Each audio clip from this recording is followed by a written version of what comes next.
This podcast is brought to you by San Diego County Toyota dealers. We've got what it takes. Fix Auto, Corky's Pest Control, and Lolita's Family of Restaurants. Hey there, sports fans. Welcome to another week of the San Diego Prep Insider Football Podcast. Chris Smith, Christian Pedersen. We're going to be joined by remote location from Tommy and Montel. We've voted everybody off the island. It's now just the first and the worst, if you will. I'm speaking, of course, of our leaderboards. We'll get to that in a second. Chris, how you doing this week? Great. Doing great. A little under the weather, but fighting through it. I think you're doing great because something about last week, you going 6-0? That's right, baby. Did that actually happen? Absolutely. I felt like that was a fever dream. 6-0. Let's take a little bit of a look at our leaderboards right now. Tommy, Montel, Chris kind of in one category. Myself kind of in another category. But hey, you win some, you lose some. Sometimes you lose a lot more than you win, but that's okay. Hey, that's why you play the game.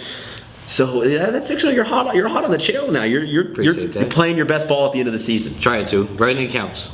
So speaking of teams that are playing their best ball towards the end of the season, we are now at the halfway mark, if you will. Let's take a look at the top 10 as you guys see it. Chris, get us started. All right, let me start with my top 10. I'll take Jack Tuttle and Sam Dixon continue to play well, even though they had a loss last week to Modern Day. They still belong in the conversation in the top 10, so I'm going to have them at number 10. Quarterback Hunter Gaines and the balanced rushing and passing attack for Grossmont continue to win games. And they also have that dual running back situation that's working great for the Foothillers. So I'm going to take Grossmont at number 9. A stout defense led by seniors and SDFNL All-Star commit invitees Peyton Stoner and Chimiki Ochi are my number 18 in Mount Carmel. Dynamic running back and magnificent 7 member Jared Adelman leads the offense for the Titans. Poway is my number 17. The defending Defensive Player of the Year, Ezekiel Noah, along with defense stars Riri Patone, Scotty Young, Jonathan Millsap, are a fearsome force to be reckoned with. Helix is my number 16. With an impressive win over Mount Carmel and still unbeaten, Milan Grice and the Broncos are my number 5 team. Last week, with the most impressive win of the week for me, I have to say, Modern Day knocked off previously unbeaten Mission Hills. I was wrong about that one. They completely dominated that game from the opening kickoff. And SDFNL All-Star invitee Jovan Bayless was my player of the game. And he showed last game why he's a rising star in the South Bay. Rising star in any part of the county. That's true. With only one loss this year to state-ranked Vista Marietta, Coach Jackson has his senior leadership starting to roll. Terrell Carter, Eric Buchanan, and the Warhawks of Madison are my number 3 team. Unbeaten and an offensive juggernaut with stars like Rodney Thompson, the magnificent 7-member Daryl Broussard, and the junior Isaac Stewart Taylor, the Saintsmen are my number 2 team. The pounding running game led by magnificent 7-member Adam Eastwood and sophomore running back Sean Poma are leading the way for Cathedral. The Dons are my number 1 team. Roll Dons, roll, baby. And for our last top 10, Tommy Morris, tell us how you see it.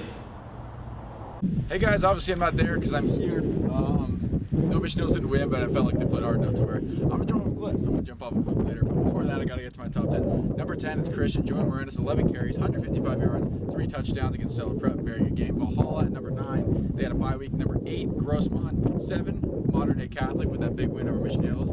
Then I've got Poway, St. Augustine. Helix is my number 4 team after their win over Bonita Vista. Number 3, Rancho Bernardo off a bye week. Madison at number 2. Eric Buchanan last week had 14 carries, 174 yards, and 2 touchdowns versus Mount McGill. Cathedral is my number 1 on the bye, and if I'm talking really fast because I'm super nervous because I'm about to, again, jump off that cliff. Guys, back to you. So, Chris, it's getting kind of crowded up there at the top of the mountain. It seems like no longer does one mistake allow you any leeway in this. This is a packed house to be that top team in the county.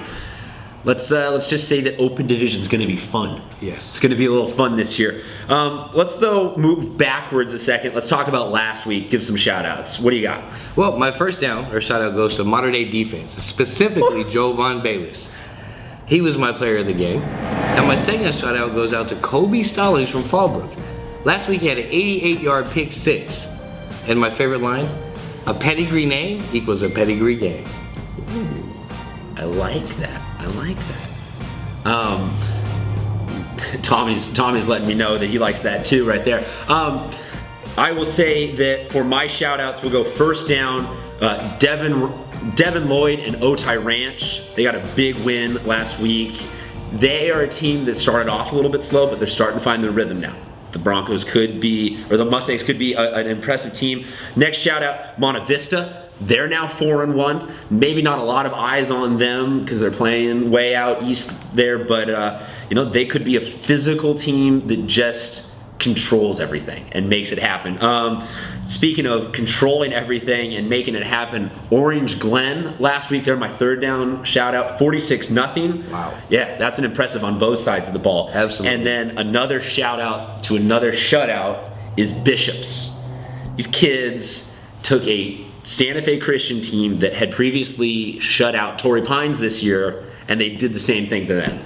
So you got to think by that rule of attrition that Bishops made a little bit of a statement there. That they are a team that's really ready to play. Absolutely. So that's how we see last week. Now let's talk about somebody who's got some pretty good road ahead of him, and we got Alex Tejada, quarterback from the 4-2 Hilltop Lancers this week. They've got a bye week, so he had some time to come hang out with us. Alex, thank you very much for joining us. Now let's get straight into it. What have people been missing out on Hilltop this season? They've been missing out on a team that's freaking going out every night and showing out. Even though we had those 2 rough losses, we bounced back against Escondido. So they're missing out on a pretty big games. Alex, Chris Smith here.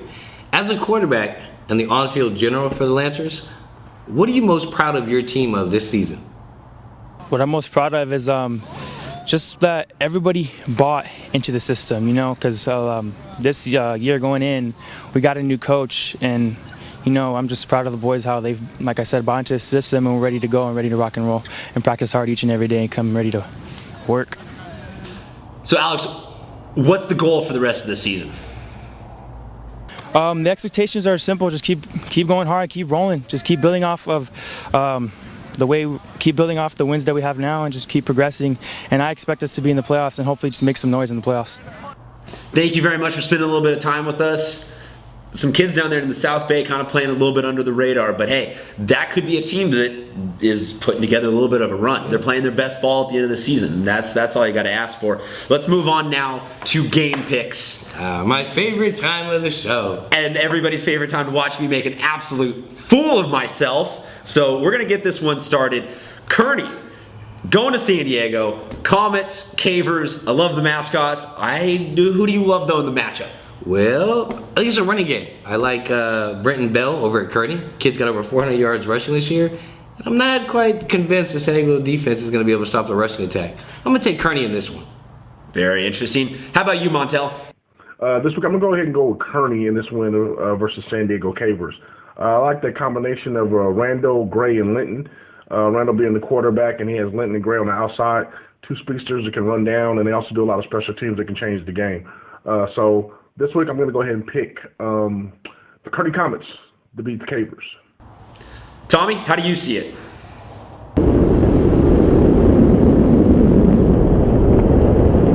I will take the Comets. Well, Christian, what do you think? I think you got to go with Kearny. I don't think it's a slam dunk, but I think you hit it right on the nose of it comes down to if you can run versus if you can't stop the run. And I think that the history so far this season would suggest that the running game of Kearny is going to win this one.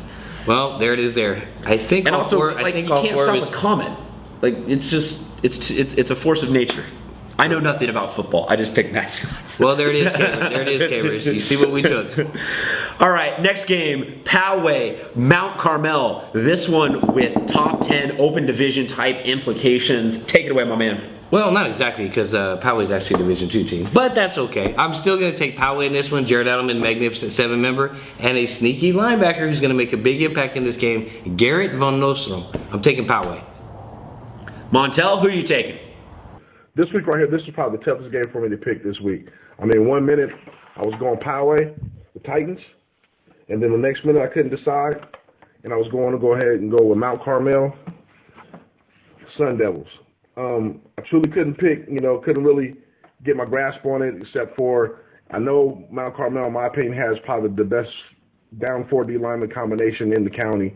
And I know for a fact that Poway has the biggest explosive Edelman, who's been doing this thing all year. But I believe this is going to be Poway's biggest test. Going into Mount Carmel and trying to beat them is going to be too much of a task, especially with just Adelman has been the number one offensive threat. So, I'm going to go ahead and roll with the Sun Devils, Mount Carmel, on this one for the win. All right, Tommy, give it to us.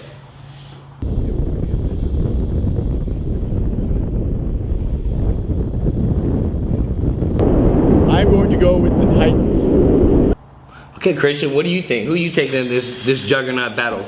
This one I really like because there's a lot of skill position players. This is not a ground and pound, rough, physical game. This is a game where you're going to see some huge, explosive plays, and I'm thinking that you're going to get just one more big play from Mount Carmel than you will from Poway. So give me the Sun Devils, baby. All right, there it is. Our next game, this one, these are all entertaining games. I feel bad saying one isn't versus the other. Lincoln, Mission Bay. How do you see this? Is the Hive still alive? The Hive's definitely still alive. I'm taking Asante Herzog and Micah Edwards. I'm taking the Hive in this one. Montel, how do you see it? This week, Mission Bay versus Lincoln, I'm going to go ahead and go with Lincoln. I think Micah Edwards and that offensive line over there is playing strong. The combination of Coach Dunn and Forcier has been seeming to be able to work for Lincoln. They're playing really, really physical. And Mission Bay is just up and down. I know Cadence Jackson's going to be a beast over there. They got the little junior running back Simmons, who's very good. It's kind of going to be I think it's going to be a high-scoring game. But I think I'm going to give the favor to Lincoln because I think Lincoln's defense is a little bit stronger right now. And they're playing a little bit more stable. All right, Tommy, let's see if you can keep that streak alive. I like the Hornets in this one. Give me the Hornets. Ooh, Christian, that's 3. What do you think? This one was really hard for me because both these teams have had some really high highs this season and a couple of really low lows. But I've got to say that just looking at it, physically speaking, I think Mission Bay has a little bit more of a push up front. So I will go with the Buccaneers on this one. Okay. But you know what? I could be wrong. So you're going out on Buccaneer Island there? Yeah. Hey, it's a more stable place than Revis Island. Yeah, kick a man while he's down, I guess. Next game, Rancho Bernardo, Mission Hills. Take it away. When the season started, I had this game scheduled on my calendar that I was absolutely going to be at this game. That was until Mark Salazar got hurt. First of all, prayers go out to Mark. Talked to you this afternoon. Little rumor birdie says he actually might be back this year. Not sure about that, but we'll see. With that said, losing Mark Salazar is definitely going to hurt the Broncos. They're going to be one-dimensional. Mission Hill's taking a loss last week at Mater Dei. I don't see Jack Tuttle and Sam Dixon and Coach Hauser taking 2 losses in a row. With Mark Salazar, I think Rancho Bernardo has a chance. Without him, I'm going to have to go with Mission Hills. Bold stuff. Montel, what's your take? Mission Hill's RB game is going to be North County game of the week by far. It's going to be a battle of guys. I've actually 2 teams I think that are pretty beat up right now. I mean, they're both suffering some tough injuries, and guys are kind of beat up right now. And it's going to be interesting to see. I just can't see Mission Hills playing 2 bad games in a row the way they laid an egg in Mater Dei. I don't know what happened in that one. They couldn't able to get it off, but I don't think that'll happen this week. I'm going to pitch Mission Hills to beat RB. No disrespect to RB. I think RB is great right now. I think they're playing great, but I just think that they're so beat up on the O-line, D-line, and Salazar being out. They got to find some tricks of the gamut there over the win. I love Ross over there, the receiver, doing great things, but I think Mission Bay is a little bit too seasoned.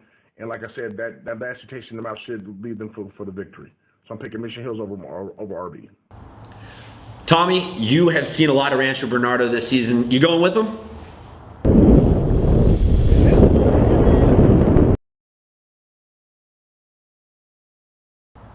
Well, Christian, you're the deciding vote.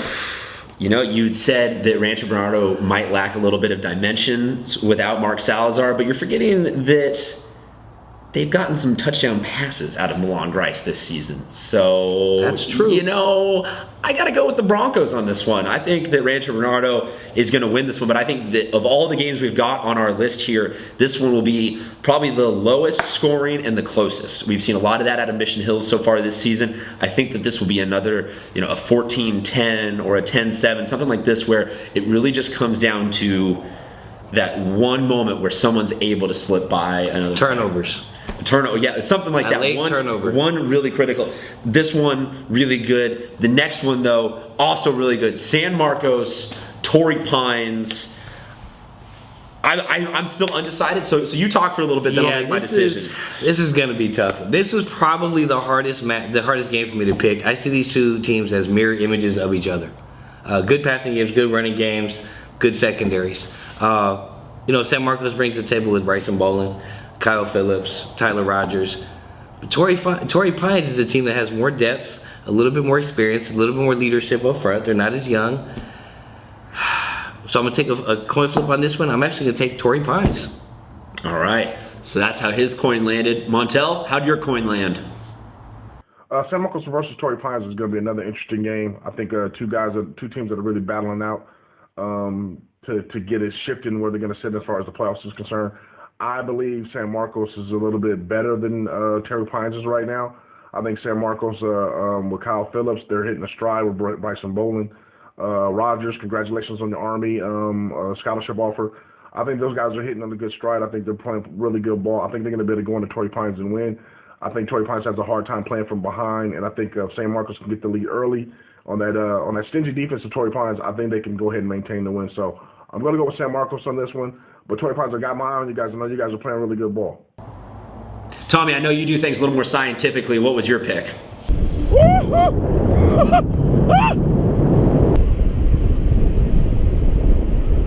In this one, I will take the Knights.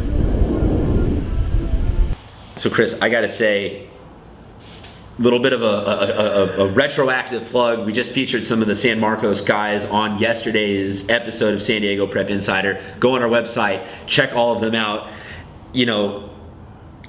To me, just Torrey Pines has too many question marks. And I like a vertical passing offense. I'm a firm believer that Don Coryell should be in the Hall of Fame. So, I love me a team that can just move the ball. San Marcos can do that. They struggled a little bit against Oceanside, but I don't think that this defense in Torrey Pines is going to be that same level of defense. So I think that this one could be a shootout, but this is a shootout that ends up with San Marcos on top. Well, just remember, this is at Torrey Pines.